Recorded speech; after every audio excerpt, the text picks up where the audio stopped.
بعد ذلك قال رحمه الله: كسر إنما، كسر إنما الأنعام، كسر إنما الأنعام.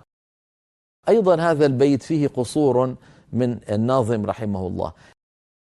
إنما في الأنعام لم تأتي في موضع واحد، يعني ظاهر البيت أنه يقول إنما في سورة الأنعام مقطوعة، لكن هذا الأمر غير مطابق للواقع. ليه؟ لأن في الأنعام كما نرى على اللوحة 6 مواضع كلها موصولة إلا الآية 134، وهي قوله تعالى: إنما توعدون لآت. لاحظوا بأن إنما توعدون لآت كتبت إيه؟ إن لوحدها وما لوحدها، لكن في المواضع ال5 الأخرى في سورة الأنعام كتبت إنما موصولة، إن موصولة مع ما. ما الفرق بين ذلك؟ قلت الفرق من حيث الوقف. إن كتبت موصولة إنما ليس لنا أن نقف على إن، لاتفاق القراء كلهم على متابعة رسم المصحف وعدم مخالفته في القطع والوصل.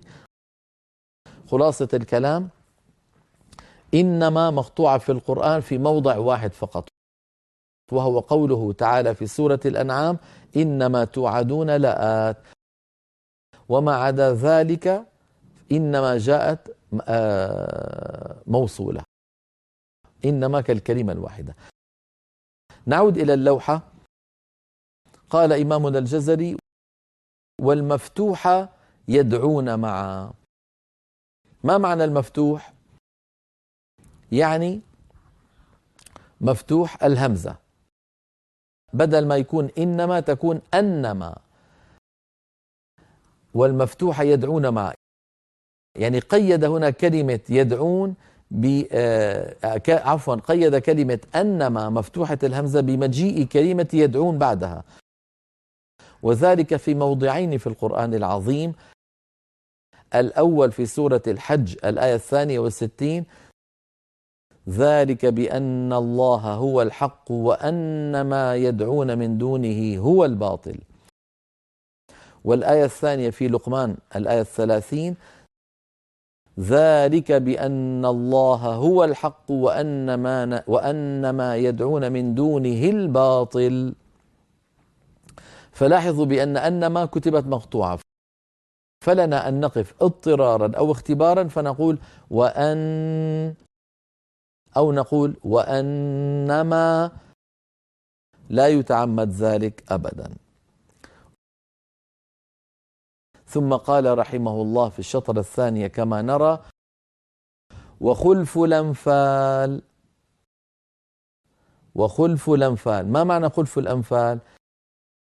يعني واعلموا أن ما غنمتم من شيء اختلفت فيه المصاحف التي أرسلها سيدنا عثمان إلى الأمصار، ففي بعضها مقطوع وفي بعضها موصول، والعمل على وصله.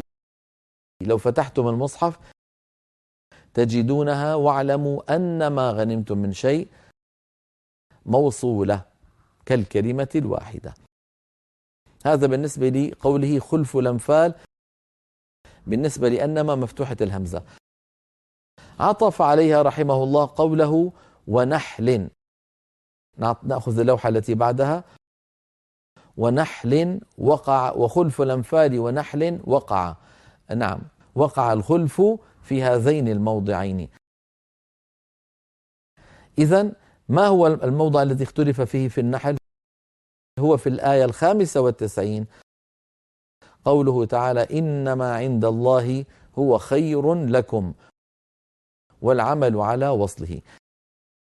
لاحظوا بأن خلف الأنفال كان بأنما، والنحل إنما،